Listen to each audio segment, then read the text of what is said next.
Hello నమస్తే, welcome to reality check. Reality చెక్లో ప్రస్తుతం మనతో పాటు జాయిన్ అవుతున్నారు సీనియర్ అడ్వకేట్ జై భీమ్రావ్ భారత్ పార్టీ అధ్యక్షులు జడ శ్రవణ్ కుమార్ గారు.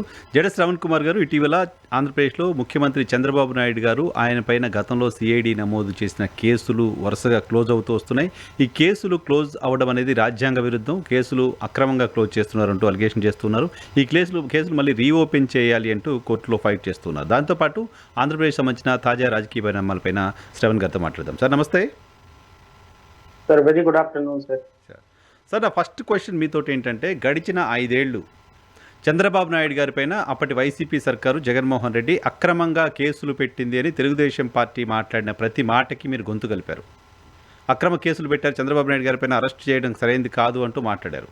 ఇప్పుడు వచ్చి ఆ కేసులు క్లోజ్ అవుతే ఎందుకు క్లోజ్ చేస్తారో అని మళ్ళీ మీరే ఫైట్ చేస్తున్నారు. నోను నరసింహరావు గారు, ఇక్కడ మీరు పాయింట్ అర్థం చేసుకోవాల్సింది ఏంటంటే, అక్రమ కేసు కాదు, అరెస్ట్ చేయడం తప్పు అనేది నా వాదన. కేసు అక్రమం అనుకోలేదు. ఎందుకు అరెస్ట్ చేయడం తప్పు? అక్రమం సక్రమం నేనెవరినండి డిసైడ్ చేయడానికి? అది డిసైడ్ చేయాల్సింది కోర్టు. నేను అంటే అరెస్టు అనే దానికి ఒక ప్రక్రియ ఉంటుంది. ఎప్పుడు అరెస్ట్ చేయాలి? ఒక 75 సంవత్సరాల వ్యక్తిని అరెస్ట్ చేసి అంత అన్యాయంగా లోపల వేయటం తప్పు అనేది నా వాదన. ఓకే.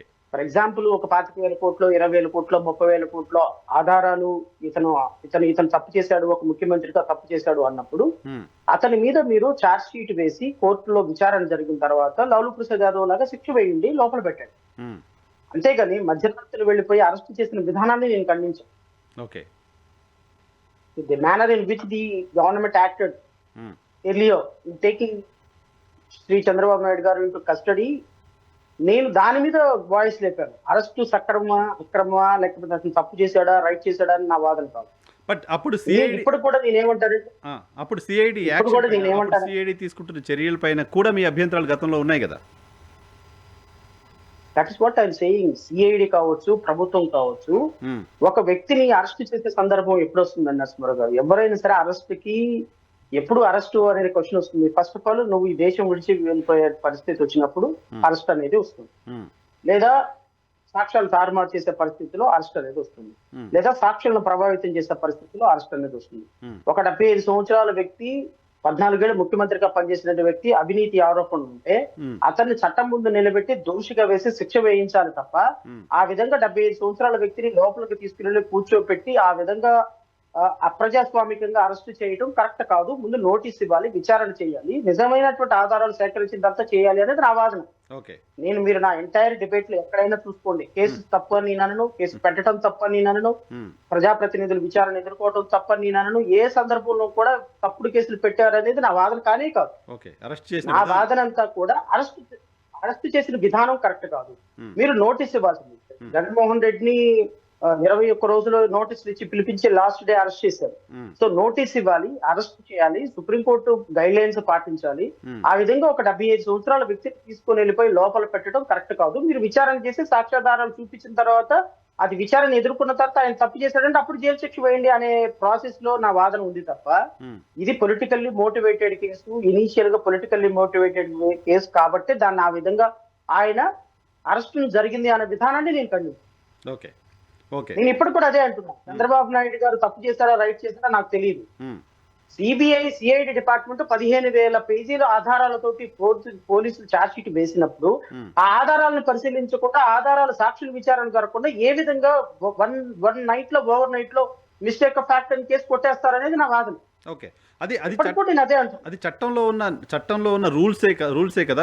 మిస్టేక్ ఆఫ్ ఫ్యాక్ట్ కింద కేసులు కొట్టేసిన సందర్భాలు చాలా ఉన్నాయి, చాలా చూసాం. ఏపీ సిఐడిఏ మేమేం లేదు, ఎవరైతే ఫిర్యాదు చేశారో ఫిర్యాదు చేసిన వ్యక్తులే ఆ కేసు కొట్టేస్తే మాకేం ఇబ్బంది లేదు అని కోర్టులు కన్సెంట్ ఇచ్చిన తర్వాత ఇంకా కేసులు ఉంచాల్సిన అవసరం ఏముంటుంది? అది చట్ట ప్రకారం, నిబంధనల ప్రకారం జరుగుతున్నది, ఎందుకు కాకుండా పోతుంది? సార్, నాకు తెలిసి 1988 లో ప్రివెన్షన్ ఆఫ్ కరప్షన్ యాక్ట్ అమల్లోకి వచ్చింది. పీసీ యాక్ట్ అంటారు దాన్ని. పీసీ యాక్ట్ అమల్లోకి వచ్చి రమారమి 40 సంవత్సరాల పైన ఉంది.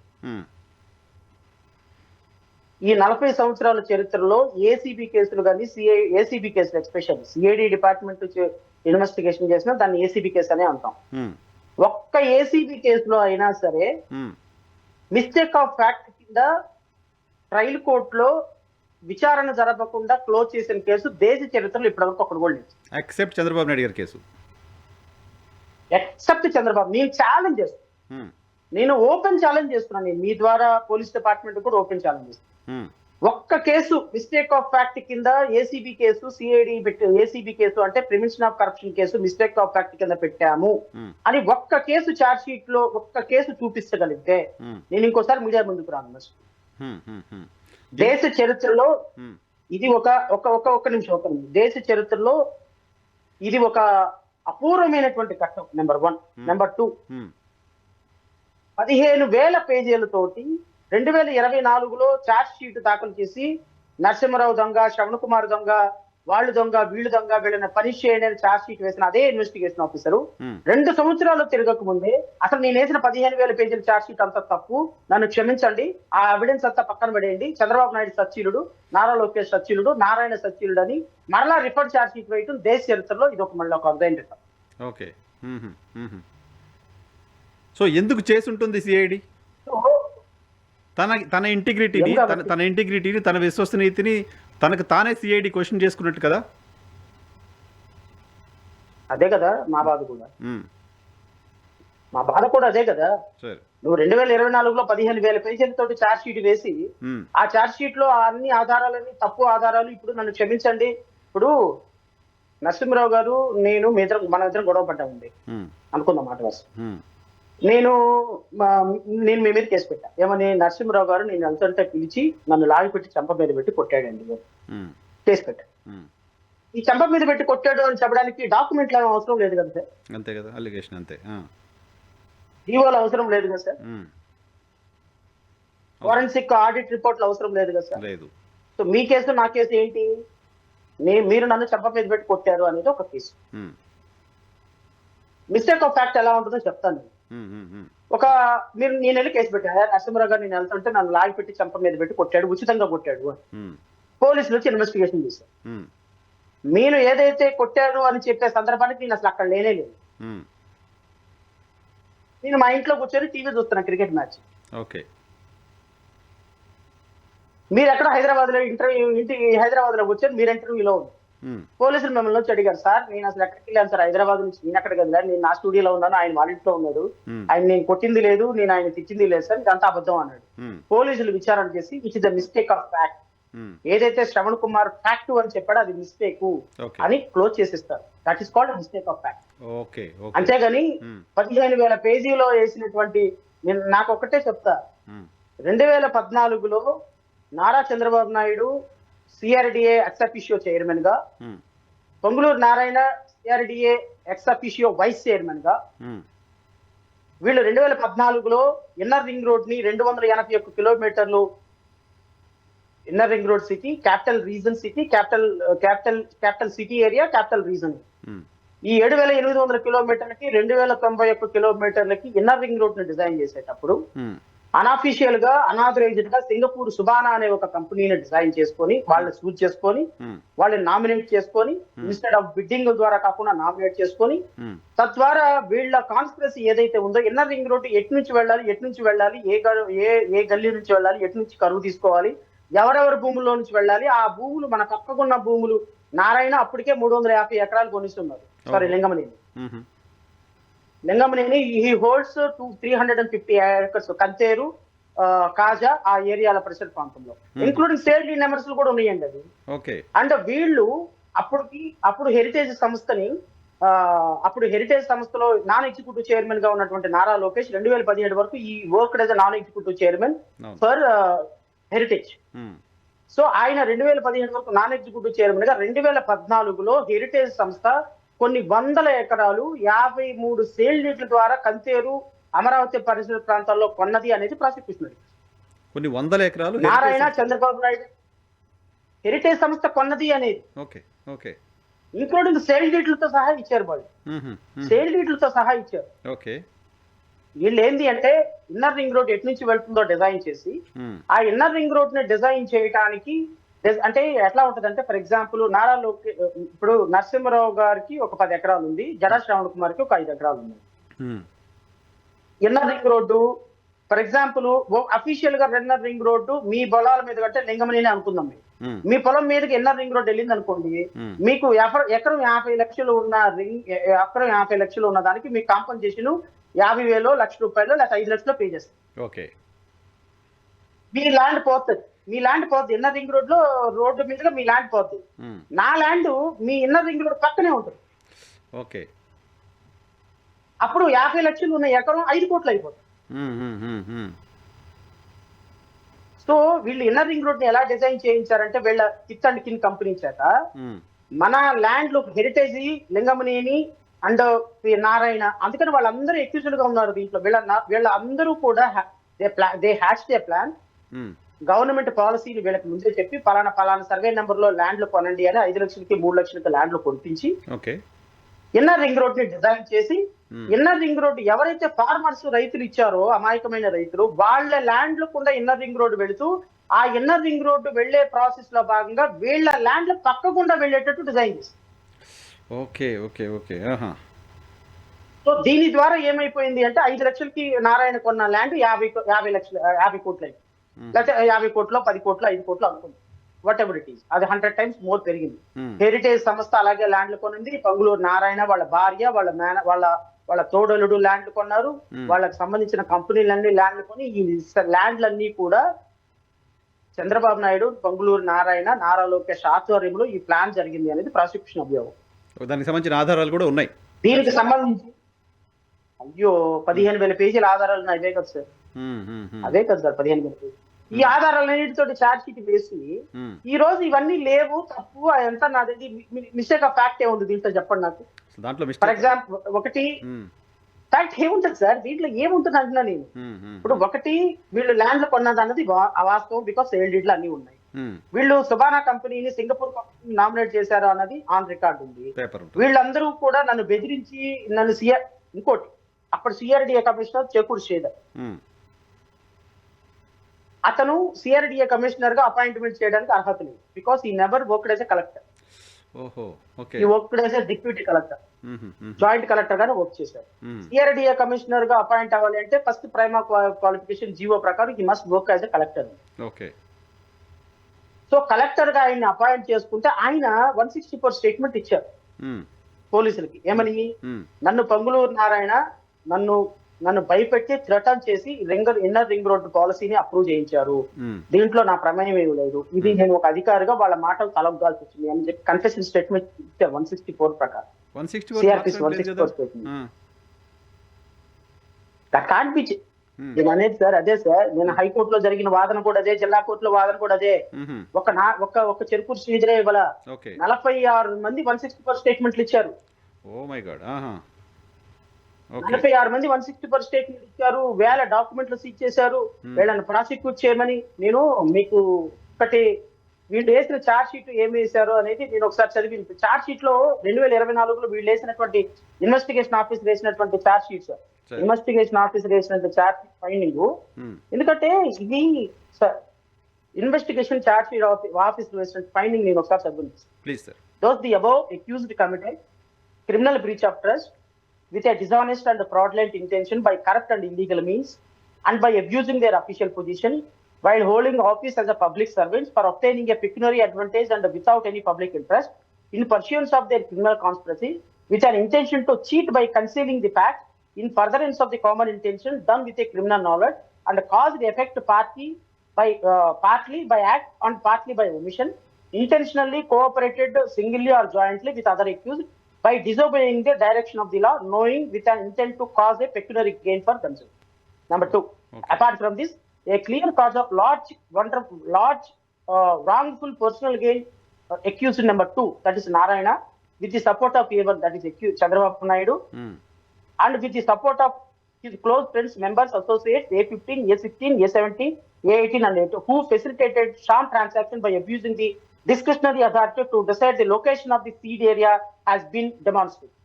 The farmers entrusted their agriculture land to the government, and the accused having a dominant over the property, dishonestly disposed of the property in violating the directions of the law in furtherance of their common intention, and did the above acts with a criminal knowledge, and each of the accused who joined in the acts have complete such knowledge and caused the effect partly by commission and partly by omission, and the offences that were committed intentionally by cooperating them, each of them accused. It is further submitted that under 173 of 80 and the charge sheet will find the honorable court if any further oral evidence is necessary. Those the accused by their aforesaid criminal activities committed the offence for the offence under section 120B, 409, 420, read with section 34, 35, 36, 37 of IPC, and section 13 subclause 2, read with section 13 subclause 1, subclause C and D of Prevention Act. So therefore requesting the honorable court to take the cognizance against the accused and charge sheet. 2024 okay. ఈ charge sheet 2026లో ఏమైపోయింది? Mistake of fact. Okay okay. So ఇప్పుడు ఈ case అర్థం చేసుకోవద్దా? ఈ case వేసింది ఆల రామకృష్ణారెడ్డి గారా? Complaint ఆల రామకృష్ణ కంప్లైంట్ చేసిన అతను. సో ఆయన నాలెడ్జ్ కూడా లేదు, ఆయన కూడా తెలియకుండానే ఈ కేసును విత్డ్రా చేయించుకునే ప్రయత్నం చేస్తున్నారా? ఆయనకు నోటీసులు ఇచ్చారా? ఆయన కూడా సిఐడి ఒకటి కన్సల్ట్ ఇస్తే సరిపోతుందా? ఎందుకంటే ఈయన కంప్లైంట్ గా ఉన్నారు కాబట్టి కంపల్సరీగా నోటీస్ ఇవ్వాలి. సో ఆయనకు నోటీస్ ఇచ్చారు. ఆ నోటీస్ ని బేస్ చేసుకొని మేము ఏసీబీ కోర్టులో అపీర్ అయినాం. We filed our detailed objections and day before yesterday 17th ACB court heard at length. Okay. Almost all ఒక 4 hours ఆర్గ్యుమెంట్స్ చెప్పాం. ఐ థింక్ నేను ఇదే చెప్పా, 2024లో ఇన్ని వేల పేజీలతో ఛార్జ్ షీట్ వేసింది మిస్టేక్ ఆఫ్ ఫ్యాక్ట్ అని 2024లో కేసు తీసేయడానికి లేదు కదా. మిస్టేక్ ఆఫ్ ఫ్యాక్ట్ అంటే అసలు దీంట్లో ఫ్యాక్ట్ క్వశ్చన్ ఉంది. ఎవ్రీథింగ్ ఇస్ ఆన్ రికార్డ్ అండి. ఇప్పుడు నేను మిమ్మల్ని కొట్టాను, మీరు నన్ను కొట్టారు అనేది ఓరల్ ఎవిడెన్స్. అది రేపొద్దున మారిపోవచ్చు. డాక్యుమెంట్ మారదుగా. డాక్యుమెంట్ ఎవిడెన్స్ ఎందుకు మారుతుంది? డాక్యుమెంట్ ఎవిడెన్స్ ఉన్నది ఈ రోజు సిఐడి డిపార్ట్మెంట్ ఇలా చేస్తుంది. సో కాబట్టి ఖచ్చితంగా ఈ కేసు మీరు మిస్టేక్ ఆఫ్ ఫ్యాక్ట్ కింద తీసేయడానికి లేదని మేము ఆర్గ్యుమెంట్ చేస్తాం. So how the court will react and whether court will take cognizance or will accept the final report అని 31st March we are expecting orders. ఎందుకంటే ఆ రోజు పోస్ట్ చేశారు ఫర్ ఆర్డర్స్ అని 31st March ఫర్ కన్సిడరేషన్ గా చేస్తున్నారు. ACB court ఏం చేస్తుంది అనేది we have to wait and see. Okay. మిగతా కేసులు కొన్ని తీసేశారు కదా సార్. ఈ కేసులో అంటే సరే ఫైట్ చేస్తున్నారు రామకృష్ణారెడ్డి గారు, మీరు ఆ కేసు తీసుకున్నారు, గట్టిగా ఫైట్ చేస్తున్నారు. మిగతా కేసులు ఆల్రెడీ కొన్ని క్లోజ్ చేశారు కదా, వాటి సంగతి ఏంటి? ఇంకా దుర్మార్గం ఏంటి అంటే అన్ని కేసులతో పోల్చుకుంటే ఈ కేసులోనే చాలా తక్కువ ఎవిడెన్స్ ఉంది. అవునా? లిక్కర్ కుంభకోణం తీసుకున్నాను, స్కిల్ డెవలప్మెంట్ తీసుకున్నాం, లిక్కర్ కుంభకోణం తీసుకున్నాం, స్కిల్ డెవలప్మెంట్ చూసుకున్నాం, ఫైబర్ నెట్ చూసుకున్నా, రాజధాని అసైన్డ్ భూముల కేసు చూసుకున్నా. ఈ కేసెస్ అన్నింటిలో కూడా ప్లింటీ ఆఫ్ ఎవిడెన్స్. అంటే ఇంకోటి అన్ఫార్చునేట్ ఇన్సిడెంట్ ఏంటి అంటే ఈ కేసుల్లో మీరు ఇంతకుముందు అడిగారు కంప్లైంట్ కి అవకాశం లేనప్పుడు మీరెవరండి, మీకేంటండి అని. సార్ స్కిల్ డెవలప్మెంట్ కేసులో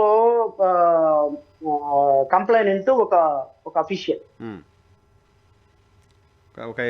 లిక్కర్ కుంభకోణంలో వాసుదేవ్ రెడ్డి గారు కంప్లైంట్. ఆయన కూడా ఒక ఐఆర్ఎస్ ఆఫీసర్. వీళ్ళందరూ గవర్నమెంట్ సర్వీస్ లో ఉన్నారు. అంటే మీకు ఒక దిగ్భ్రాంతికరమైన అంశం చెప్తాను. ఒక కేసులో, అంటే నేను పేరు మెన్షన్ చేయను, ఈ 4 కేసుల్లో ఒక కేసులో కంప్లైంట్ రిఫ్యూజ్ టు యాక్సెప్ట్. అంటే ఏ రోజైతే ఇప్పుడు ఆల రామకృష్ణారెడ్డికి ఇచ్చినట్టుగానే కంప్లైంట్ నోటీసు క్లోజ్ చేస్తున్నామని వాళ్ళకు కూడా సర్వ్ చేసినప్పుడు they brought before the court. Okay. ఏమని కోర్టు అడగాలిగా, నేను క్లోజ్ చేస్తున్నావు, నీకు అబ్జెక్షన్ ఉంటుందా లేదా అని అడగాలి కదా. One of the complainant endorse that he had an objection. అవునా? ఓకే. For closing the. ఏ కేసులో? ఒక కంప్లైంట్ పేరు చెప్పను. I am very sorry. Okay, సరే. అది చెప్పడం కరెక్ట్ కాదు. ఒక కేసులో అయితే ఒప్పుకోలేదు. అతను మధ్యరాత్రులు అంటే 2 o'clock వరకు he was detained in the court hall బయట. He was detained literally by the authorities and polices. నువ్వు ఇక్కడ నుంచి నో అబ్జెక్షన్ చెబితేనే బయటకు వెళ్తావు. మీరు నమ్ముతారో లేదో, మధ్యరాత్రులు 1:30కి he endorsed no objection and then case was closed. రాత్రి 1:30 వరకు కోర్టు అలాగే ఉంది.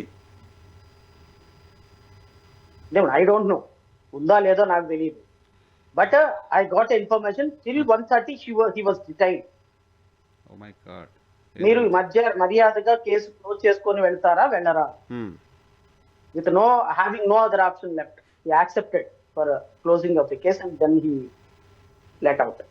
ఓకే. అంటే హ్మ్. ఎంత వ్యవస్థలు ఎంత ఎంత దారుణంగా పనిచేస్తున్నాయి, పోలీసులు ఎంత దారుణంగా పనిచేస్తున్నాయి, కళ్ళు మూసుకొని కోర్టులు ఎలా పనిచేస్తున్నాయి అని చెప్పడానికి ఇది ఒక లైవ్ ఎగ్జాంపుల్ నరసింహరావు. హుహుహుహు. ఏమవుద్దా రేపొద్దున ఎవరు ఏమవుతారో ఏమవుద్దా నాకైతే తెలియదు. ఈ సార్. కేసులు క్లోజ్ అవుతాయా నాకు తెలీదు. సార్. కేసులు క్లోజ్ అవ్వా లేదా నాకు తెలీదు. లేకపోతే నేను కేసుల్లోంచి బయటకు వెళ్ళిపోతానా నాకు తెలీదు. హ్మ్. లేకపోతే నన్ను థ్రెటన్ చేస్తారా, నన్ను ఇంకా వేరే ఏమన్నా చేస్తారా, హ్మ్. నేను అసలు కంటెస్ట్ చేస్తానా లేదా, అసలంతా ఒక విషయం పక్కన పెట్టేసేయండి. హ్మ్. నేనేమంటానంటే ఈ దేశంలో మీకు ఒక మాట చెప్తా. ఈ దేశంలో అబ్దుల్ కలాం గారు ఒక మాట అంటారు. సార్.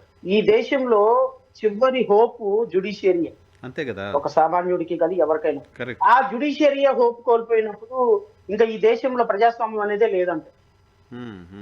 అదే గదా! సో నేనేమంటాను అంటే మనం ఉన్నా మనం లేకపోయినా ఈ దేశంలో న్యాయ వ్యవస్థ, పోలీస్ వ్యవస్థ పర్ఫెక్ట్ గా పనిచేస్తున్నాయి అన్న నమ్మకం సామాన్యుడికి మనం ఇవ్వనం. ఇప్పటికే నమ్మకం కోల్పోయింది పోతున్నాం. చాలా వాటిల వల్ల. హ్మ్. ఇప్పుడు ఈ విధమైనటువంటి it is a classic example. నేను చెప్పాను కదా, నేను నేను నేను నేను మీ ద్వారా ప్రభుత్వాన్ని కూడా ఛాలెంజ్ చేస్తున్నాను. సార్. 45 సంవత్సరాల ఏసీబీ ప్రివెన్షన్ ఆఫ్ కరప్షన్ కేసులో హ్మ్. Show me one case where the police has filed a final report is mistake of fact in PCF లో. హుహుహుహుహు. ఇట్లాంటి ఇప్పుడు చంద్రబాబు నాయుడు గారు మీరు సపోర్ట్ చేశారు కదంటే నేను జగన్ కూడా సపోర్ట్ చేస్తాను రేపొద్దున. హ్మ్. విధానపరమైన నిర్ణయాలలో జీవోలు ఇచ్చారు కదా అని కేసులు పెట్టకూడదు. దాంట్లో కాంక్రీట్ మెటీరియల్ ఉండాలి. ఇప్పుడు నువ్వు ఏం లేకుండా రేపొద్దున జగన్మోహన్ రెడ్డిని తీసుకుని వెళ్ళిపోయి అరెస్ట్ చేస్తే దాన్ని కూడా నేను ఖండిస్తా. ఒక ముఖ్యమంత్రులు, మంత్రుల్ని, ఐపీఎస్ ని, ఐఏఎస్ ని అరెస్ట్ చేయకూడదు. హ్మ్. అలాగని చెప్పేసి కేసుల్ని పెట్టకుండా వదిలేయకూడదు. మీరు ఓకే. కేసులు పెట్టాలి, సరైన సాక్ష్యాధారాలు సేకరించాలి, కోర్టుల్లో విచారణ తప్పాలి, జైలు శిక్ష వేయించాలి. హుహుహుహు. కాదు సార్. అంతేగాని వాళ్ళని తీసుకుని వెళ్ళిపోయి లోపల పెట్టడంలో. హ్మ్. సార్ చెప్పండి.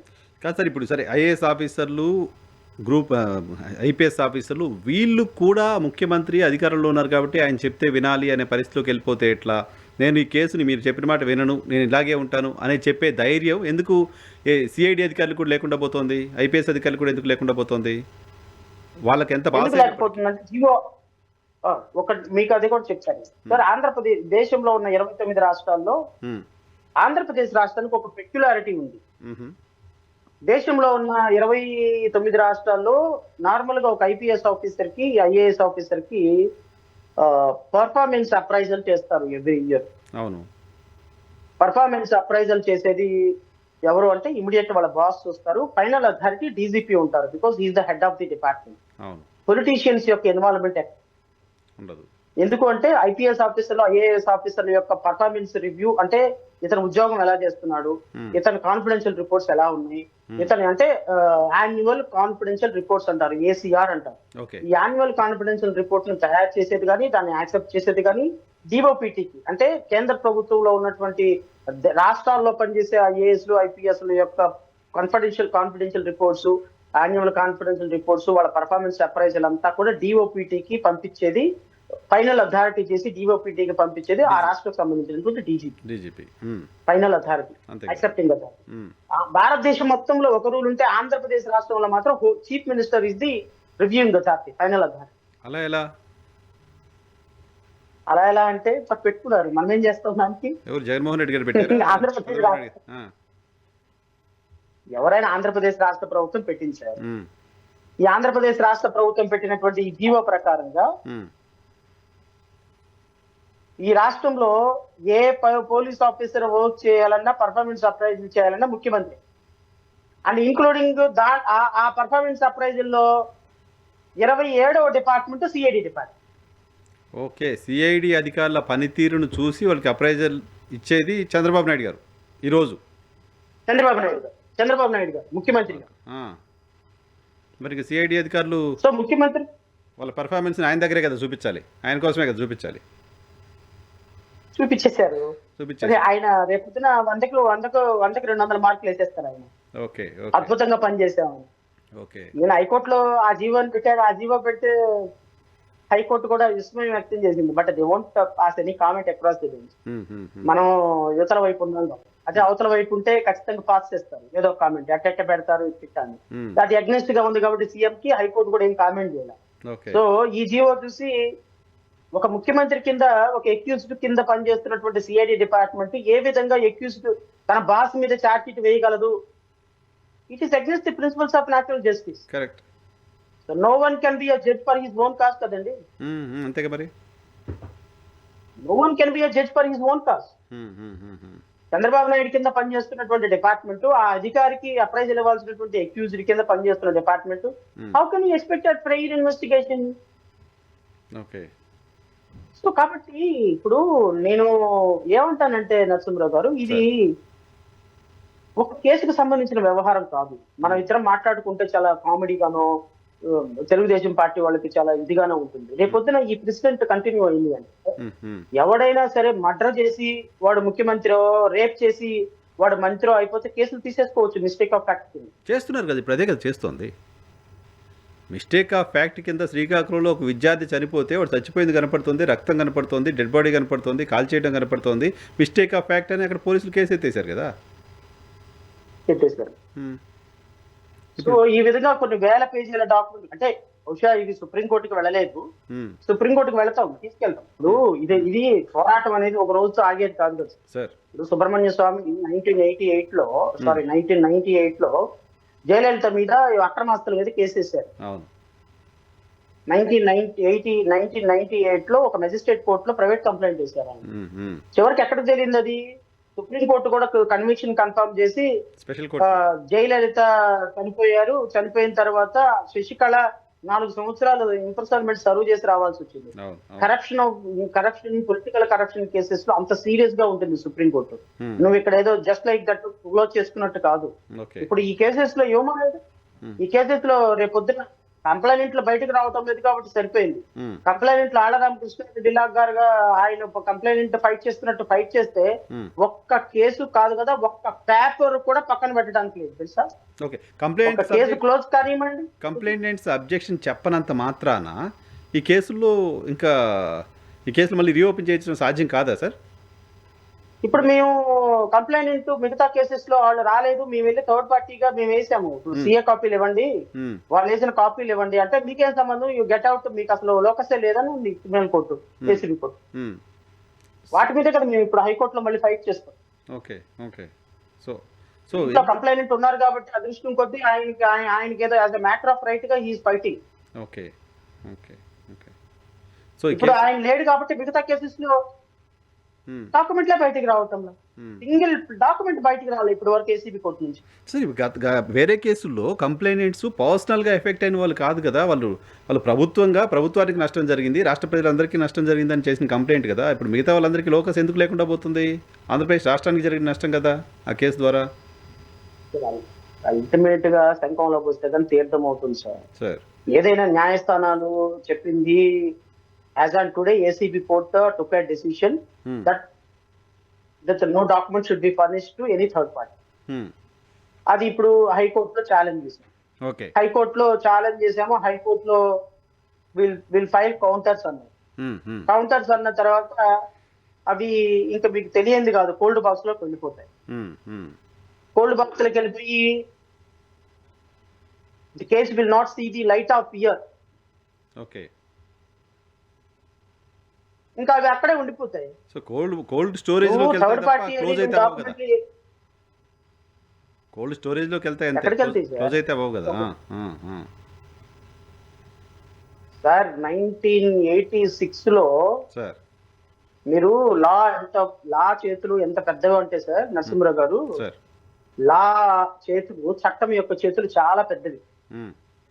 అర్థమైందా? మేము 2010-11 ఆ ప్రాంతంలో 14 ఆ ప్రాంతంలో హైకోర్టు ఒక పెద్ద టాస్క్ పెట్టింది. ఆయన పేరు high court justice C V Nagarjuna Reddy గారు. ఆయన ఒక పెద్ద టాస్క్ పెట్టి కేసెస్ లాంగ్ పెండెన్సీ కేసులు క్లోజ్ చేయాలి, అసలు ఈ ఇయర్ వరకు హైకోర్టులో పెండింగ్ ఉండకూడదని ఒక పెద్ద టాస్క్ పెట్టారు. టాస్క్ పెట్టినప్పుడు అందరినీ పరిగెత్తిచ్చారు హైకోర్టు. అసలు ఏ కేసులు మీరు క్లోజింగ్ ఉండదా, బయటకు తీయండి, రికార్డులు బయటకు తీస్తే. సార్ 1985 లో ఇచ్చిన వారెంట్లు కూడా ఎగ్జిక్యూట్ చేసి తీసుకొచ్చారు సార్. 1985-86 లో నక్సలైట్ల మీద కొన్ని కేసులు పెట్టుకుంటారు. నక్సలైట్లు అట్లా పారిపోయిన వాళ్ళు. నాకు తెలిసి కొన్ని వందల డెత్ సర్టిఫికెట్లు వేశారు పోలీసు. ఒకసారి మనం 30 ఏళ్ల క్రితం వారెంట్ ఇచ్చారు, ఈ వారెంట్ వ్యక్తి చచ్చిపోయారు, ఆయన విఆర్ఓ ఇచ్చిన డెత్ రిపోర్ట్ అంటే ఆ డెత్ సర్టిఫికెట్ తీసుకోవటం, వారెంట్ క్లోజ్ చేసుకోవటం, కేసు క్లోజ్ అపేటెడ్ అని రాసుకోవటం. ఆ విధంగా కొన్ని వందల కేసులు క్లోజ్ చేసావు మా జ్యూరిస్డిక్షన్ లో. అట్లా కొన్ని వందల కేసుల్లో వారెంట్ ఎగ్జిక్యూట్ చేసి తీసుకొచ్చారు 30 ఏళ్ల తర్వాత. ఇట్లా చట్టం చూపులు చాలా పెద్దవి, ఎక్కడికి పోదు. ఒక్కసారి ఒక ఎఫ్ఐఆర్ రిజిస్టర్ అయింది అంటే, అందులో పీసీ యాక్ట్ లో ఎఫ్ఐఆర్ రిజిస్టర్ అయింది అంటే, ఒక డాక్యుమెంట్ మీకు వ్యతిరేకంగా ఇదిగో ఇది జరిగింది అని. ఇక్కడ గమ్మత్ ఏంటి అంటే, ఆంధ్రప్రదేశ్ రాష్ట్రంలో ఒక వింత పరిస్థితి పోలీసులకు ఎదురైంది. ఎట్లా? నాకు తెలిసి దేశంలో ఏ పోలీసులకి ఇట్లాంటి దుర్గతి రాకూడదు, ఇంత దౌర్భాగ్యం రాకూడదు పోలీసులు ఎవరికి. 2024 వరకు వైఎస్ఆర్ కాంగ్రెస్ పార్టీ అధికారంలో. అవును, వైఎస్ఆర్ కాంగ్రెస్ పార్టీ అధికారంలో ఉన్నప్పుడు చంద్రబాబు నాయుడు గారు ఇదిగో ఈ విధంగా తప్పు చేశాడని 15,000 పేజీలతోటి అప్పటి ముఖ్యమంత్రిని ప్రసన్నం చేసుకోవడానికి సిఐడి డిపార్ట్మెంట్ ఇన్వెస్టిగేషన్ చేసి కొన్ని డాక్యుమెంట్లు కోర్టులో పడేసింది. ఇదే ఇన్వెస్టిగేషన్ ముఖ్యమంత్రి మారేటప్పటికి సంకట స్థితిలో పడిపోయింది. ఇప్పుడు వేసిన డాక్యుమెంట్లు ఏం చేయాలో అర్థం కావట్లేదు. ఇప్పుడు కొత్త డాక్యుమెంట్లు సృష్టించడానికి కుదరదు. సో ఏం చేసింది, ఏదైతే అది అయిందని చెప్పి మళ్ళీ ఈ ముఖ్యమంత్రిని అప్రిషియేట్ చేయించడానికి ప్రభుత్వాల కోసం ఇన్వెస్టిగేషన్ ఆఫీసరు, పాత ఇన్వెస్టిగేషన్ ఆఫీసర్ ఒకడే, ఈ ఇన్వెస్టిగేషన్ ఆఫీసర్ ఒకడే. దుర్మార్గం అది. ఇంకా అప్పుడు ఆవేశం, ఇప్పుడు వాడి పోలీస్ ఆఫీసర్ యొక్క మానసిక స్థితి ఏ విధంగా ఉంటుందో అర్థం చేసుకోండి. ఈ ఫైనల్ రిపోర్ట్ రాసేటప్పుడు ఆయన రాస్తాడు, నేను దైవ సాక్షిగా ప్రమాణం చేసి చెప్తున్నా, ఇన్వెస్టిగేషన్ ఫెయిర్ గా చేశా, నేను దీంట్లో ఎటువంటి లాభాపేక్ష చేయలేదు, చాలా ఫెయిర్ గా ఇన్వెస్టిగేషన్ చేశాను అని పాపం 400 పేజీలతో ఫైనల్ రిపోర్ట్ వేశారు. ఇప్పుడు ఆ వేసిన ప్రభుత్వంలో వాళ్ళని అప్రిషియేట్ చేయించడానికి, వీళ్ళని అప్రిషియేట్ చేయించడానికి అల్టిమేట్ గా నువ్వు ఎవరిని తాకట్టు పెట్టావు? న్యాయాన్ని తాకట్టు పెట్టావు, ధర్మాన్ని తాకట్టు పెట్టావు, ఒక వ్యవస్థ మొత్తాన్ని సర్వనాశనం చేసే విధంగా తాకట్టు పెట్టావు. ఇప్పుడు వాళ్ళు వేసినటువంటి ఛార్జ్ రేపొద్దున can't recall it, they can't take back the document. ఇప్పుడు నేను మీతో అథెంటికేటెడ్ గా మాట్లాడగలుగుతున్నానంటే ఆ డాక్యుమెంట్లన్నీ నా దగ్గర ఉన్నాయి కాబట్టి మాట్లాడగలుగుతాను. 288 మందిని ఎగ్జామిన్ చేశారు నరసింహరావు గారు వాళ్ళు ఛార్జ్ షీట్ వేసేటప్పుడు. 196 వాల్యూమ్ ఆఫ్ డాక్యుమెంట్స్ ఫైల్ చేశారు, ఇంక్లూడింగ్ 15,000 పేజెస్. ఈ విధంగా ఛార్జ్ షీట్ చేస్తే ఇప్పుడు ఈ ఛార్జ్ షీట్ లో రాసిన అంశాలన్నీ ఆంబు బుష్ అంటే మాయమైపోవు కదా. అదే 160 స్టేట్మెంట్స్ ఉన్నాయి. 160 స్టేట్మెంట్స్ ఉన్నాయి. ఇప్పుడు ఇవన్నీ కూడా రేపు సుప్రీంకోర్టుకి వెళ్తాయి. సుప్రీంకోర్టుకి వెళ్ళినప్పుడు it is unknown to the criminal లా నాకు తెలిసినంత వరకు. ఓకే, ఇన్వెస్టిగేషన్ ఆఫీసర్ని పిలుస్తారు, ఖచ్చితంగా పిలుస్తారు, అందులో డౌట్ లేదు.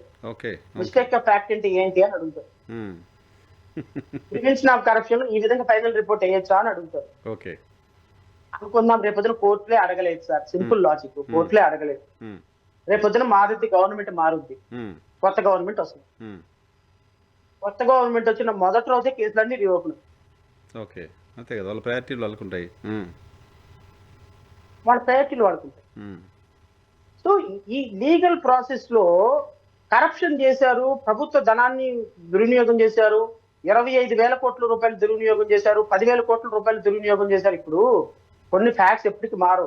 పెక్యునరీ loss to the state etcetera అన్నారు. ఏది ఇన్నర్ రింగ్ రోడ్ కేసులో. సుబానా ఇంటర్నేషనల్ కంపెనీ సింగపూర్ కంపెనీకి వాళ్ళు inner ring road design alignment చేసే కంపెనీ ఇచ్చి దానికి 14 కోట్ల రూపాయల ఫీజు, 11 కోట్ల రూపాయల ఫీజు పే చేశారు. గవర్నమెంట్ నుంచి పే చేశారు కదా, అది టెంపర్ చేసేది కాదు కదా, రికార్డ్ ఉంటుంది కదా. అది ఇప్పుడు నువ్వు రీకాల్ చేసేది కాదు కదా, it is on record, already paid amount. అదే కదా. How come it be mistake of fact? Correct. వీళ్ళు భూములు కొన్నది, డాక్యుమెంట్స్, భూములు ఎక్వైర్ చేయడం, అదంతా కూడా నిజం కనపడుతుంది, డాక్యుమెంట్స్ ఉన్నాయి. ఓకే సార్, నాకు తెలిసి ఒక 5,000 పేజీల డాక్యుమెంట్లు సేల్ డీడ్ లో ఉన్నాయి sir. Oh my God. So వాళ్ళ ఇంకో ప్రధాన ఎలిగేషన్ ఏంటంటే ఈ లింగమనేని కంపెనీకి ఈ కంపెనీ అలైడ్ కంపెనీలన్నిటికీ భూముల విలువ పెంచడానికి గాను క్విడ్ కింద ఈయన గెస్ట్ హౌస్ చంద్రబాబు నాయుడుకి ఇచ్చాడు, కరకట్ట గెస్ట్ హౌస్ చంద్రబాబు నాయుడుకి ఇచ్చాడు అనేది ప్రధాన ఎలిగేషన్. చార్జ్ షీట్లో ఫైల్ చేశారు అది. ఛార్జ్షీట్ లో ఫైల్ చేశారు. Okay okay. అండ్ ఇంకోటి ఏం చేశారు అంటే, ఇంకోటి ఏంటి అంటే లింగమనేని రమేష్ ఒక రిట్ పిటిషన్ వేశారు హైకోర్టు. ఆ రిట్ పిటిషన్ లో లింగమనేని రమేష్ అడ్మిట్ అయింది అంటే రాష్ట్ర భవిష్యత్తు కోసం చంద్రబాబు నాయుడు గారు కష్టపడుతున్నారు కాబట్టి నా గెస్ట్ హౌస్ ని ఆయనకి ఈ విధంగా ఉచితంగా ఇచ్చాను అని రాశాడు ఒక దాంట్లో. అవును అవును, హైకోర్టుకి ఇచ్చారు ఆయన. సిఐడి వాళ్ళు ఆ డాక్యుమెంట్ కూడా తీసుకొచ్చారు, ఆ హైకోర్టులో వేసిన రికార్డు కూడా తీసుకొచ్చారు. సిఐడి చేసిన వాదన లింగమనేని రమేష్ ఎండార్స్ చేస్తున్నట్టుంది కదా. చెప్తున్నా ఎంత ట్రాన్స్పరెంట్ గా ఇన్వెస్టిగేషన్ జరిగింది అని చెప్పడానికి. నారా లోకేష్ మీద రాసిన ఎలిగేషన్స్ కాదు అసలు. ఆ ఎలిగేషన్స్ సిఐడి వాళ్ళు రాసిన ఎలిగేషన్లు చదివితే నారా లోకేష్ కి ఇంకా 14 సంవత్సరాలు జైలు శిక్ష వేసాలనిపించేంత ఎలిగేషన్ రాశారు. అవునా సార్? ఏమున్నాయి, ఒకటి రెండు ఏమైనా కోట్ చేయగలరా? ఈయన రిలయన్స్ ఈయన హెరిటేజ్ కంపెనీకి భూములు కొనిపించిన రెజల్యూషన్ లో సంతకం పెట్టింది. రెజల్యూషన్ తీసుకుందే ఈయన 2014 భూములు కొనటానికి హెరిటేజ్ బోర్డులో హెరిటేజ్ బోర్డులో. He is the main conspirator of all these things and okay. తర్వాత ఆయన మంత్రి. వీళ్ళ మదర్కి ఎన్ని షేర్, ఈ మదర్కి ఎన్ని షేర్లు ఉన్నాయి, వీళ్ళ భార్య గారికి ఎన్ని షేర్లు ఉన్నాయి, ఇతరికి ఎన్ని షేర్లు ఉన్నాయి, వీళ్ళందరు షేర్లు వాల్యూతో సహా రాశారు. Is the executive director by the time of taking decision of purchasing lands అంటారు. ఓకే. సో అంటే నేను ఎందుకు ఈ మాట చెప్తానంటే ఒక వ్యవస్థలో ఒక ఆలోచన చేసేటువంటి ఈ విధమైనటువంటి కేసెస్ విత్డ్రా చేసుకోవడం పొద్దున ఓపెన్ అవ్వవు కానీ కాదు. ఇప్పుడు ప్రజలకి ఈ విధమైనటువంటి కేసులు మనం తెలుగుదేశం పార్టీలో చేరితే కేసులు ఉండవా, తెలుగుదేశం పార్టీ వాళ్ళు ఏదైనా చెప్తే కేసులు ఉండవు అంటే కోర్టులు పోలీస్ స్టేషన్స్ కూడా ప్రజల నమ్మకాన్ని కోల్పోతే ఇక ఈ దేశంలో వ్యవస్థల పట్ల ప్రజాస్వామ్యం పట్ల ప్రజలకు నమ్మకం ఇప్పటికే కోల్పోయింది. దాన్ని అప్హోల్డ్ చేసుకోవాల్సినటువంటి బాధ్యత మన మీద ఉంది. ప్రతి సందర్భంలో ఐఏఎస్ ఆఫీసర్ని ఐపీఎస్ ఆఫీసర్ని కూర్చోబెట్టి మీరేంటి అట్లా చేస్తున్నారు, మీరేంటి ఇట్లా చేస్తున్నారు, మీరేంటి బియాండ్ కెపాసిటీ వెళ్తున్నారు, లా అండ్ ఆర్డర్ జాగ్రత్తగా చూడండి, రౌడీ షీటర్లను జాగ్రత్తగా చూడండి, ఆడపిల్లల్ని పట్టుకుంటే సాయంత్రానికి వాడికి పనిష్మెంట్ వేయండి అని చెప్తున్నారు. మీరు మీ కేసెస్ పట్ల ఈ విధంగా బిహేవ్ చేసుకోవటం అంటే ఏమి సందేశం ఇస్తున్నారు ప్రజలకు? మీరు చీఫ్ మినిస్టర్ గా మీరు రోల్ మోడల్ గా ఉండాల్సిన అవసరం లేదా? నైతికంగా ఏమని సమర్థించుకుంటారు, ఏమని చెప్పుకుంటారు వాటి? మొన్న అరవింద్ కేజ్రీవాల్ ఉన్నారండి క్యాబినెట్ లో హెరిటేజ్ భూములు కేటాయించాలని నిర్ణయం తీసుకుంటున్నప్పుడు అంట చంద్రబాబు నాయుడు గారు, నారా లోకేష్ గారు క్యాబినెట్ లోంచి బయటకు వెళ్ళిపోయారంట. క్యాబినెట్ డెసిషన్ తీసుకుందంట. సో అంతేనండి. అంటే బయటికి వెళ్ళారు అంటే నాకు తెలిసి ఏదో సినిమాలో నేను చూసినట్టున్నాను. నా తమ్ముడిని నేను చంపలేనురా, నా కళ్ళ ముందు చూడలేను, నేను బయటకు వెళ్తాను చంపేసుకోనని బయటకు వెళ్ళిపోతారు. మెయిన్ విలన్ బయటకు వెళ్ళిపోతే వాళ్ళందరూ చంపేసినట్టు ఉంటుంది. అల్టిమేట్ గా జరగాల్సిన కార్యం జరిగిపోతే అది నీ కళ్ళ ముందు జరిగితే ఏంటి, నా కళ్ళ ముందు జరిగితే ఏదో ఒకటే కదా. ఇప్పుడు నేను ఒక ఎగ్జాంపుల్ సైట్ చేయాలనుకున్నా. అరవింద్ కేజ్రీవాల్ లిక్కర్ స్కామ్ లో ఆయన ఒక ఎలిగేషన్ ఎదుర్కొంటున్నారండి. లిక్కర్ స్కామ్ లో ఎలిగేషన్ ఎదుర్కొంటున్న ఆయన ప్రభుత్వంలో కేసు పెట్టారు. ఆయన సిబిఐ ఛార్జ్ షీట్ వేసిన తర్వాత దాన్ని అఫీషియల్ గా సిబిఐ కోర్టు నుంచి కొట్టేసుకొని బయటకు వచ్చారుగా. అవును, డిశ్చార్జ్ పిటిషన్ అడిగారు, ఆయన వేశారు, కోర్టు క్లీన్ చిట్ ఇచ్చింది, ఆయనకి సంబంధం లేదు అని చెప్పింది కదా. మీరు కూడా ఏమంటారంటే అలాంటి డిశ్చార్జ్ పిటిషన్స్ వేసుకోండి, కోర్టు క్లీన్ చిట్ ఇస్తారండి. సిఐడి డిపార్ట్మెంట్ వాడు ఇవ్వటం ఏంటి? సరే, ఏదేమైనా నరసింహరావు గారు, నేను అనేది ఈ కేసెస్ ఒక చరిత్రకి, చంద్రబాబు నాయుడు గారి ఒక సుదీర్ఘమైన రాజకీయ ప్రయాణానికి ఇవి మాయన మచ్చలుగా మిగిలిపోతాయి. అంతేనా? ఈ రోజు ఈ విధంగా మీరు ప్రాసిక్యూషన్ ఫేస్ చేసుకోకుండా ఈ రోజు మీరు ఇలా కేసులు విత్డ్రా చేసుకుంటే అవి రీఓపెన్ అవుతాయి, ఎక్కడికి పోవు. మీ మీద వేసిన ప్రతి డాక్యుమెంట్ ఆన్ రికార్డ్ ఉంటుంది. హైకోర్టులో కాకపోతే సుప్రీం కోర్టులో అవుతాయి. కాకపోతే టైం 2026 అవుతాయా, 28 అవుతాయా, 29 అవుతాయా అనేది ఒకటే పాయింట్. 2-3 ఏళ్ళు వెయిట్ చేస్తాం, కానీ ఏమవుతుంది, మీ శేష జీవితం అనవసరంగా జైల్లో గడపాల్సిన పరిస్థితి ఉండదా కన్విక్షన్ పెడితే రేపొద్దున? దానికి బదులు ఈ లోపే లాలూ ప్రసాద్ యాదవ్ దానా కుంభకోణం ఉంది, దానా కుంభకోణం. లాలూ ప్రసాద్ యాదవ్ ఫేస్ చేయలేదా? చేశారుగా, జైల్లో ఉన్నారు 6 ఏళ్ళు. ఆయన అంత అంత వయసులో వెళ్ళి జైల్లో ఉండలేదా? అవును. సో దానికి లోపు ఈ లోపే మీరు విచారణ చేయించుకొని కొట్టేసుకుంటే రేపొద్దున మీరు హ్యాపీగా ప్రజలకు కూడా నేను ఇదిగో విచారణ చేయించుకున్నాను చూసారా. అసలు నేను ఇంకోటి కూడా చెప్తానంటే, ఆయన లా అండ్ ఆర్డర్, నా అంత లా అండ్ ఆర్డర్ మెయింటైన్ చేసే ముఖ్యమంత్రి ఇంకెవరు లేరు అంటారు.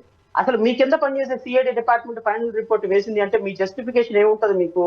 మీరు అందుకని మీరు స్వచ్ఛందంగా ఒక సుప్రీంకోర్టు, రిటైర్డ్ సుప్రీంకోర్టు జడ్జో, సిట్టింగ్ సుప్రీంకోర్టు జడ్జి నేతృత్వంలో ఇది సిబిఐ ద్వారా మీరు ఇన్వెస్టిగేషన్ చేయించుకొని బయటపడాలి. కరెక్ట్, క్లీన్ చిట్ తెచ్చుకోవాలి ఆయనే, మచ్చ లేకుండా ఉండాలంటే సిబిఐ విచారణకు ఆదేశించి ఉండాలి. నిజంగా మీరు తప్పు చేయనప్పుడు మీరు ఎందుకు భయపడాలి? Correct correct. తప్పు చేయనప్పుడు మీరు ఎందుకు భయపడాలి? ఇప్పుడు ఈ రోజు మీరు మీ యొక్క అనుచరుల చేత, మీ యొక్క అనుంగ డిపార్ట్మెంట్ల చేత మీరు ఈ రోజు క్లీన్ చిట్ తెచ్చుకున్నారు. అది రేపొద్దున ప్రజలు క్వశ్చన్ చేయరా?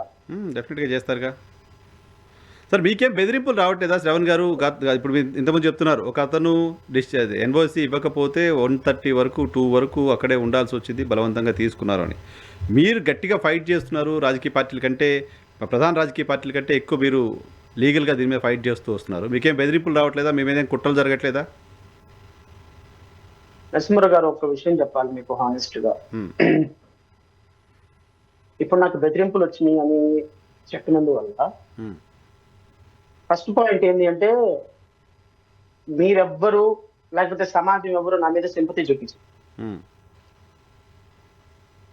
నెంబర్ 2, బెదిరింపులు వస్తున్నాయి అని చెప్పినందుకు కారణం చేత బెదిరింపేసిన వాడు ఎవడు ఆగడు. నెంబర్ 3, ఇలా చెప్పుకోవటం వల్ల మన ఇన్ఎఫిషియన్సీ, నా లీడర్షిప్ కోల్పోవటం తప్ప నాకు వచ్చే గెయినింగ్ ఏం లేదు. ఇప్పుడు గత నెల రోజుల నుంచి మీరు చూస్తే ఎవరెవరైతే నా క్లయింట్లు, ఇప్పుడు ఒక లీగల్ ప్రొఫెషన్ అన్న తర్వాత, జర్నలిస్ట్ గా అన్న తర్వాత మీరు 100 రకాల వార్తలు రాస్తారు. అందరూ మీకు ఫ్రెండ్స్ అయిపోరు కదా. 100 రకాల మనుషులు ఉంటారు. నా దగ్గరికి న్యాయవాదిగా నా దగ్గరకు ఉన్న తర్వాత కొన్ని రకాలైన క్లయింట్లు వస్తారు. ఒక్కొక్కడు నాకు సాయంత్రం లోపు ఆర్డర్ కావాలి, ఒక్కొక్కడు నాకు ఇన్ని రోజులు పట్టిందా అంటాడు, ఇంకొకటి నేను కోరుకున్న ఆర్డర్ రాలేదంటాడు. ఇప్పుడు నేను ఒక సింపుల్ లాజిక్ చెప్తాను. నేను జడ్జిగా పనిచేశాను ఒంగోలు. జడ్జిగా పనిచేసినప్పుడు నేను కొన్ని వందల జడ్జిమెంట్లు ఇచ్చి ఉంటాను, నాకు గుర్తుండదు కదా మనకి. జడ్జిగా పనిచేసిన తర్వాత నేను రిజైన్ చేసి ప్రాక్టీస్ పెట్టుకున్న తర్వాత, అప్పుడెప్పుడో జడ్జిగా నేను ఒక జడ్జిమెంట్ ఇచ్చిన ఒక క్లయింట్, ఆ హైకోర్టులో వాళ్ళ ఏదో భార్యాభర్త 4-5 కేసులు ఉంటే, మీరు బాగా వాదిస్తారు సార్, నాకు అంత స్తోమత లేదు, ఆర్థిక స్తోమత లేదు, నేను ఇప్పటికే నాకు 10 ఏళ్ల నుంచి మెయింటెనెన్స్ కట్టలేదు మా ఆయన, నా దగ్గర డబ్బులు లేవు, నాకు కేసు వాదించండి సార్ అంటే, ఆవిడ తరపు నేను వకాలత్ చేశా హైకోర్టులో. వకాలత్ చేశానని వాళ్ళ అత్తయ్య గారు ఎవరైతే ఉన్నారో, ఒక ముసలావిడ, ఆవిడ బార్ కౌన్సిల్కి రిపోర్ట్ ఇచ్చింది. ఈయన జడ్జిగా పనిచేశాడు, ఆ జడ్జిగా పనిచేసిన చోట ఈవిడకి తీర్పు వచ్చింది, ఇతను లాయర్ గా ఉండడానికి వీల్లేదు అని బార్ కౌన్సిల్ యాక్సెప్ట్ చేసింది. ఎందుకు వకాలత్ చేసావంటే, అది నాకు తెలియదు, యాజ్ ఎ లాయర్ గా నేను మారిన తర్వాత వకాలత్ వేసా, వాట్ ఈస్ రాంగ్. ఆమె ఒక 3-4 కేసుల్లో పెట్టింది. ఇప్పుడు వాళ్ళ దగ్గరికి వెళ్ళిపోయి, ఎవరెవరైతే నా క్లయింట్లు ఉన్నారో వాళ్ళ దగ్గరికి వెళ్ళిపోయి ఇగో మీరు వీడియో ఇవ్వండి, మీకు 50,000 ఇస్తాం, మీకు ₹1,00,000 ఇస్తాం, మీ దగ్గర డబ్బులు తీసుకున్నాడని చెప్పండి, మీ కేసులు బాగా చేయలేదని చెప్పండి అని తెలుగుదేశం మొత్తం వాళ్ళందరూ కూడా దీన్ని వాళ్ళ క్లయింట్ల దగ్గరికి వెళ్ళిపోయి డిస్సాటిస్ఫైడ్ క్లయింట్లు అందరినీ పట్టుకొని ఒక 40-50 కేసులు రెడీ చేశారు. ఆల్రెడీ నేను అనంతపురం నుంచి, అయ్యో మీకు చెప్పలేదు, ఇప్పటికి 4 ఎఫ్ఐఆర్లు నమోదైంది. ఆ 4 ఎఫ్ఐఆర్లు నేను మీకు పంపిస్తాను, చూడండి. అందరూ కూడా క్లయింట్లే. మా దగ్గర డబ్బులు తీసుకున్నాడు, కేసు చేయలేదని, ఈ విధంగా ప్రొఫెషనల్ గా టీగ్రేడ్ చేసేటువంటి కార్యక్రమాలు మొదలయ్యాయి.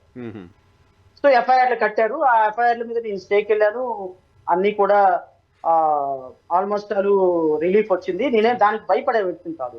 అంటే ఈ థ్రెటన్ చేయటాలు, భయపెట్టటాలు, థ్రెటన్ చేయటాలు, ఉచ్చగించటాలు, ఇవన్నీ కూడా రొటీన్ ప్రాసెస్ లో జరుగుతున్నవే. కానీ నేను ఏ ఒక్క విషయంలో పోలీస్ కంప్లైంట్ ఇవ్వడానికి సిద్ధపడను. ఒకవేళ వాళ్ళు నన్ను ఏమైనా ప్రొఫెషనల్ గా చేస్తే వాటిని నేను ధైర్యంగా ఫేస్ చేస్తాను తప్ప నేను సింపతి పొందేటువంటి ఆలోచన ఏ ఒక్కటి చెయ్యను. అండ్ మీకు కూడా నేను రిలీజ్ చేయను. మీరు అడిగారు కాబట్టి, ఈ సందర్భంలో చెప్పాల్సి వచ్చింది కాబట్టి నేను చెప్పాను తప్ప, నారా లోకేష్, ఐటీడీపీ వాళ్ళు ఎంత టార్గెట్ చేశారు, తెలుగుదేశం మీడియా నన్ను ఎంత టార్గెట్ చేసింది, సోషల్ మీడియాలో ఎలా టార్గెట్ చేశారు, నన్ను పర్సనల్ గా నా ఇమేజ్ ని, నా క్యారెక్టర్ ని అసాసినేట్ చేయడానికి వాళ్ళు ఎంత తీవ్రంగా ప్రయత్నం చేస్తున్నారో నాకు తెలుసు. నేను ఫేస్ చేయలేని పరిస్థితిలో ఏం లేను. చేయకుండా ఉండరు కదా, ఎంతవరకు ఫేస్ చేయగలను? చేయకుండా ఏమి ఉండరు కదా, చేస్తారు. క్యారెక్టర్ అసాసినేషన్ చేస్తారు, సోషల్ మీడియా. వీళ్ళు నన్ను టార్గెట్ చేసినంత వరకు నేను ఇంకా డే బై డే స్ట్రాంగ్ అవుతాను తప్ప ఎప్పుడు వీక్ అవును. ఎందుకంటే నేను ఎప్పుడు తప్పు చెయ్యను, తప్పు మాట్లాడను. Right sir. చివరిగా అంటే ఇంకోటి, నా పోరాటం ఎప్పుడు కూడా ప్రభుత్వం మీదే ఉంటుంది. నేను ప్రతిపక్షాన్ని ఒక్క మాట అను, పోయినసారి మీరు ఎందుకు తెలుగుదేశానికి సపోర్ట్ చేశారంటే ప్రతిపక్షం కాబట్టి సపోర్ట్ చేశారు. ప్రతిపక్షాన్ని మనం నిందించకూడదు, ఎందుకంటే ప్రతిపక్షం అంటేనే ప్రజలు శిక్ష వేస్తే అక్కడ ఉన్న వాళ్ళు. పైగా ప్రశ్నిస్తాం. ప్రజల పాయింట్ ఆఫ్ వ్యూలో ప్రభుత్వాలే నిర్ణయాలు తీసుకుంటున్నాయి కాబట్టి ప్రభుత్వ నిర్ణయాలు తప్పుంటే వాళ్ళనే ప్రశ్నిస్తాం, ఇంకెవరిని ప్రశ్నిస్తాం? సో ప్రభుత్వాన్ని ప్రశ్నించటం మా పార్టీ లక్ష్యం. ప్రభుత్వం చేత ప్రజలకి మంచి జరిపించేటట్టు చూడాలి. ఇది నా బాధ్యత, మా పార్టీ ఐడియాలజీ. కాబట్టి always question government, ruling party. చివరిగా ఏంటి ఇప్పుడు 31న చంద్రబాబు నాయుడు గారికి, లోకేష్ గారికి, నారాయణ గారికి నోటీసులు వచ్చే అవకాశం ఉందా? సార్ ఇంకొకటి కూడా నేను మీకు రిమాండ్ చేయాలి. ప్లీజ్. ఏసీబీ కోర్టులో జరిగిన తర్వాత హైకోర్టులో 3 పిటిషన్స్ వేసాం మేము. నెంబర్ 1, ఈ కేసుని సిబిఐకి హ్యాండ్ అవుట్ చేయాలి, ఇన్వెస్టిగేషన్ అనేది సిఐడి డిపార్ట్మెంట్ చేయిస్తే బయాస్డ్ గా ఉందనేది ఒకటి. ఓకే. నెంబర్ 2, చంద్రబాబు నాయుడు గారికి ఈ కేసులో ఇన్నర్ రింగ్ రోడ్ కేసులో యాంటిసిపేటరీ బెయిల్ ఇచ్చింది ఏపీ హైకోర్టు. యాంటిసిపేటరీ బెయిల్ లో ఒక కండిషన్ ఏంటి అంటే you should not influence the investigation process. నేనేమంటానంటే 15,000 పేజీలతో ఛార్జ్ షీట్ వేసి మళ్ళీ వెంటనే 2 సంవత్సరాలు తిరిగేలోపు ఫైనల్ రిపోర్ట్ వేసిన కారణంగా రిఫర్ ఛార్జ్ షీట్ ఇది ఇన్వెస్టిగేషన్ ఇన్ఫ్లుయెన్సే కాబట్టి ఆయన బెయిల్ క్యాన్సిల్ తోంది. సో ఈ రెండింటి మీద ముకుల్ రోహిత్ కి స్టేట్ గవర్నమెంట్ తరఫున ఆర్గ్యూ చేశారు, ఇటు రామకృష్ణారెడ్డి గారి తరఫున మేము ఆర్గ్యూ చేశాం. మూడోది ఏంటంటే ముకుల్ రోహిత్ కి ఆర్గ్యూ అండ్ ఇంకో మూడో కేసు కూడా ఏంటి అంటే ఇది ఏసీబీ కోర్టు పరిధి కాదు, ఎంపీ ఎమ్మెల్యే కేసు కోర్టు మాత్రమే దీనిలో ఛార్జ్ షీట్ యాక్సెప్ట్ చేయాలి. సో ఇది beyond jurisdiction, without jurisdiction ACB court entertain చేస్తుందనే ఒక పిటిషన్ కూడా వేసింది. ఈ పిటిషన్ మీద surprisingly they took objection on maintainability. So maintainability మీద హైకోర్టు వాదనలు విన్నారు, it reserve for orders.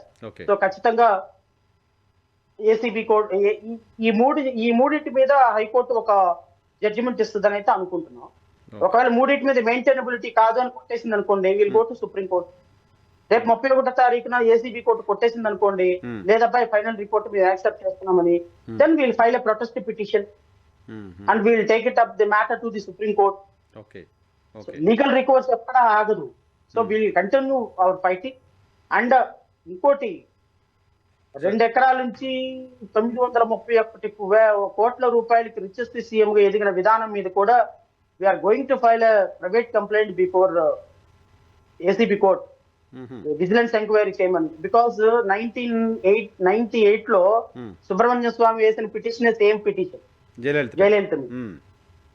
Jayalalithaa పైన. అలాంటి పిటిషన్ ఇంకోటి ఖచ్చితంగా మేము ఏసీబీ కోర్టులో వేస్తున్నాం. అది కూడా డిస్మిస్ చేస్తే we'll take it up to the next level. So Chandrababu అక్రమాస్తుల కేసు వేస్తున్నాం సార్, వేస్తున్నాం. we are seeking to investigate the assets and all. Okay. సరే, ఆంధ్రప్రదేశ్ సంబంధించిన తాజా రాజకీయ పరిణామాలు, ఈ వీడియోస్ బయటకు వస్తున్నాయి, మహిళలకు సంబంధించిన సంబంధాలు ఉన్న వీడియోస్, అవి అన్ని కొంతమంది ప్రజాప్రతినిధులపైన, టీటీడీ చైర్మన్ పైన. సో దానిపైన కూడా మీరు మాట్లాడారు. మీ రెస్పాన్స్ ఏంటి? ప్రభుత్వం ఎందుకు ఈ అంశం పైన మౌనంగా ఉంటుంది, రెస్పాండ్ అవ్వట్లేదని అనుకుంటున్నారు సార్? సార్ ఇప్పుడు తల్లి తండ్రి ఇద్దరు ప్రేమించి పెళ్లి చేసుకున్నారు. ఆమె ఒక మతం, ఈయన ఒక కులం. ఇద్దరు పెళ్లి చేసుకున్నారు. ఇద్దరు పిల్లలు పుట్టారు. ఇంకా వాళ్ళకి ఆ ఇద్దరు పిల్లలు వాళ్ళు ప్రేమించి పెళ్లి చేసుకుంటానికి తల్లిదండ్రులు అడ్డం చెప్తున్నారు. వీళ్ళిద్దరిని పోలీస్ స్టేషన్ తీసుకెళ్ళటం, వీళ్ళిద్దరిని అంటే మీకు అర్థమైపోయి ఉంటుంది ఈ పాటికి. తల్లి తండ్రి ఏమో కులం ఒకళ్ళు, మతం ఒకళ్ళు పెళ్లి చేసుకున్నారు, హ్యాపీగా 2 పిల్లలు కన్నారు, బాగుంది. 2 పిల్లలు పెళ్లి చేసుకుంటామంటే ప్రేమ పెళ్లి చూసి ఒప్పుకోను. అట్లా ఉంటది చంద్రబాబు నాయుడుది, పవన్ కళ్యాణ్ పరిస్థితి. అర్థమైందా? అర్థమైంది. గత ప్రభుత్వంలోనేమో ఆ, పొద్దున మధ్యాహ్నం సాయంత్రం నీతి సూక్తులు, ఉమ్, శుద్ధపుష్ట కబుర్లు, ఉమ్, మీడియాలో ప్రతి సందర్భంలో ఇది. బిఆర్ నాయుడు అనేటువంటి వ్యక్తి పర్సనల్ లో వ్యక్తిగతమైనది పక్కన పెట్టండి. ఉమ్, ఆయన 32 సంవత్సరాల నుంచి చేస్తున్నటువంటి ఒక కార్యక్రమం వీడియో రూపంలో బయటకు వచ్చింది. ఉమ్, బయటకు వచ్చిన వెంటనే పవిత్రమైనటువంటి అలాంటి స్థానంలో అలాంటి అపవిత్రమైనటువంటి వ్యక్తి ఉండకూడదు అనేటువంటి ఒక మొరాలిటీ రెస్పెక్ట్ చేయాల్సిన బాధ్యత సనాతన ధర్మానికి, అన్అపాలజిటిక్ సనాతనికి, పవన్ కళ్యాణ్కి తెలియదా? డెఫినెట్గా ఉండాలి, డెఫినెట్గా ఉండాలి. నారా చంద్రబాబు నాయుడు కనీసం వాళ్ళని వ్యక్తిగతంగా పిలిచి మీరు ఇది పార్టీకి సంబంధించినటువంటి వ్యవహారం, మీరు రాజీనామా అన్న చేయండి లేకపోతే దీనికి ఎక్స్ప్లెనేషన్ ఇవ్వండి అని అడగరా? ఉమ్, ఇప్పుడు ఇంతకు ముందు ఇదే తిరుమలలో ఎస్విటిసి చైర్మన్ గా ఉన్నటువంటి సినిమా యాక్టర్ ఒకడు పృథ్వీరాజ్ అనే ఒక అతను ఉమ్, వెనకాల నుంచి వచ్చి వాటేసుకుంటాను అనే ఒక చిన్న ఆడియో కాల్ బయటకు వస్తే అవును, తెలుగుదేశం మీడియా ఎంత యాగి చేసింది సార్. అవును, అవును, అవును, అవును, అతని చివరికి రాజీనామా చేసేంత వరకు తీసుకోలేదా? అవును, అవును, ఒక అరవ శ్రీధర్ అనేటువంటి ఒక ఎమ్మెల్యే ఉమ్, ఒక ఎంప్లాయీని పదే పదే మానభంగం చేశాడని ఎలిగేషన్ ఉంటే తిరసప్ప కమిటీ వేస్తావా? జనసేన తిరసప్ప కమిటీ తేల్చింది ఏంటి సార్? తెలీదు ఇంకేం తెచ్చారు. కమిటీ అయితే వేశారు, వాళ్ళు వెళ్ళొచ్చారు. ఒక ఎమ్మెల్యే ఉమ్, 2.5 లక్షల మందికి ప్రతినిధిగా ఉన్నటువంటి ఒక ఎమ్మెల్యే ఒక సాధారణమైనటువంటి ఎంప్లాయీ బెదిరించే స్టేజ్ లో ఉన్నావా అని అడిగింది హైకోర్టు. ఉమ్, ఉమ్, ఉమ్, అవును, చెప్పేదేమో శ్రీరంగం, ఉమ్, వీళ్ళు చేసేయన్ని వెధవ పనులు. ఉమ్, ఆదిమూలం ఎమ్మెల్యే ఉమ్, సస్పెండ్ చేసి పక్కన పడేశారు. ఏం చేశారు? ఉమ్.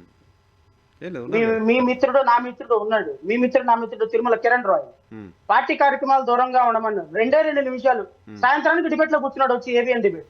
ఉమ్, అవును, ఇప్పుడు ఇంతకు ముందు జరిగిన సందర్భంలో మీరు ఈ విధంగా మహిళల పట్ల జరిగిన దానికి ఏదైనా డ్రగ్స్ తీసుకున్నారు, పార్టీ కార్యక్రమాలకు దూరంగా ఉంటామంటే ఏంటి సార్? సస్పెండ్ చేయరా? పార్టీ సస్పెండ్ చేయాలి నిజంగానే. మీ ఎమ్మెల్యేనే కేసులేని చిన్ని, మీ ఎమ్మెల్యేనే మాఫియా మద్య మాఫియా, ప్యాకెట్ మాఫియా నడుపుతున్నాడని ఎలిగేషన్ చేస్తే ఆధారాలు లేవు. అంటే మీరు మాట్లాడేది, మీరు చేసే చట్టాలు మాట్లాడేదంతా ఎదుటివాడికి, కానీ మీ పార్టీ వాళ్ళకి కాదు. ఓకే, చట్టం వేరే వాళ్ళకి పవన్ వస్తుంది. కళ్యాణ్ మాట్లాడే సుత్తపూస కబుర్లన్నీ, డైలాగులన్నీ, సినిమా డైలాగులన్నీ ఎదుటివాడికి తప్ప మనకి కాదు. ఉమ్, మనకు వర్తించదు. ఉమ్, ప్రజలకి మనం ఏం సందేశం ఇస్తున్నాం? ప్రజలకు మనం ఏమి చెప్పాము? ప్రతిపక్షంలో ఉన్నప్పుడు ఆడవాళ్ళని టచ్ చేయాలి అంటే ఒక చట్టాలు తయారు చేస్తానని చెప్పిన పవన్ కళ్యాణ్ ఈ రోజు వాళ్ళ సొంత ఎమ్మెల్యే తప్పు చేస్తే కనీసం ఎక్స్ప్లెనేషన్ కాల్ కూడా చేయకుండా, పార్టీ నుంచి సస్పెండ్ కూడా చేయకుండా కార్యక్రమాలకు దూరంగా ఉండమంటే మీ కార్యక్రమాలకు దూరంగా ఉండక దగ్గరగా ఉంటున్నారు. వాళ్ళే ఉన్నారు జనసేన వాళ్ళు. 20 మంది ఎమ్మెల్యేలు జనసేనకి పవన్ కళ్యాణ్ మినహాయిస్తే మీరు పేర్లు చెప్పండి, వరుసనే 4 పేర్లు చెప్పండి, ఎమ్మెల్యేల పేర్లు. ఎమ్మెల్యేల పేర్లు చెప్పండి సార్. జనసేన ఎమ్మెల్యేల పేర్లు అంటే నాదెండ్ల మనోహరు, 2 మినిస్టర్ పేర్లు చెబుతారా మీరు? పోలిశెట్టి శ్రీనివాసు, కాంతాల రామకృష్ణ, పోలిశెట్టి శ్రీనివాసు, శ్రీధరు, మన ఇంకా మన కందుల దుర్గేష్ గారు, అయిపోయింది. కందుల దుర్గేష్ గారు, తర్వాత పవన్ కళ్యాణ్ గారు, అయిపోయింది. 5 తర్వాత 6 పేరు రావట్లేదు మీకు బయటికి. అంతే. సీనియర్ జర్నలిస్టు నాకు తెలిసి మీ అంత తెలివి, మీలాంటి వాళ్ళు తెలివితేటలు మాకు 10% కూడా ఉండదు. మీకు అంత మెమరీ పవర్. యాక్టివ్ కాదు బయట. నేను అనుకుంటాను ఉంటా ఈయనకి ఎంత మెమరీ పవర్ అమ్మా. ఎక్కడ కనిపించట్లా, యాక్టివిటీలు లేరు ఎక్కడ వాళ్ళు. అలాంటి వాళ్ళు మన ప్రజాప్రతినిధి. ప్రశ్నిస్తానని పార్టీ పెట్టినటువంటి వ్యక్తుల యొక్క పార్టీ, ఇంక వాళ్ళ గురించి మనం ఏం మాట్లాడుతాం వస్తుంది చెప్పండి. ప్రజలు అర్థం చేసుకోవాలి, ప్రజలు నిర్ణయం తీసుకోవాలి. ఇలాంటి వ్యక్తులకి మనం ఓట్లేసి సీట్లేసి గెలిపించినందుకు ఇట్లాంటి దుర్మార్గకరమైనటువంటి పరిస్థితుల్లో వాళ్ళు ఇలా ఉన్నారా, ఇలాంటి వ్యక్తులుగా మనం ఓట్లేసిందని మనం కుర్ర వయసులో ఉన్నప్పుడు ప్రేమ పెళ్లి ఓకేను, ప్రేమించడం కరెక్టా? ముసలి వయసులోకి వచ్చి తల్లిదండ్రుల పాత్రలోకి వచ్చేసరికి ప్రేమ పెళ్లి వద్దా? ప్రతిపక్షంలోనేమో ప్రశ్నిస్తావా? పాలక పక్షంలో వస్తే ప్రశ్నిస్తే మోకాళ్ళ మీద నిల్చోబెట్టి చెప్పలేరుకుంటావా? పబ్లిక్ డిసైడ్ పవన్ కళ్యాణ్ గారికి వారిని సపోర్ట్ చేసే మీడియాకే సరిపోయింది. ఇంకా మాలాంటి వాళ్ళకి అంటే డ్యూయల్ స్టాండర్డ్స్ ని ప్రజలు కూడా అబ్జర్వ్ చేస్తుంటారు కదా సార్. ఏం మాట్లాడారు ఏంటనేది గతంలో వేరే, ఇప్పుడు అంతా పబ్లిక్. ప్రజలు మీకు ఇంకో విషయం కూడా చివరిగా ఒక మాట చెప్పి ముగిస్తాను. సార్. రియల్ స్టాండర్డ్స్ ఉన్న వ్యక్తి దీర్ఘకాలం రాజకీయాల్లో ఉండలేరు. కరెక్ట్. గుర్తుపెట్టుకో. ఓన్లీ వన్ టైం ప్రజలు చూసేది, ప్రతిసారి చూడరు. అది right sir, thank you very much Shravan గారు మాకు సమయం కేటాయించినందుకు. ఇది శ్రవణ్ గారితో స్పెషల్ రియాలిటీ చెక్. చూస్తూనే ఉండండి.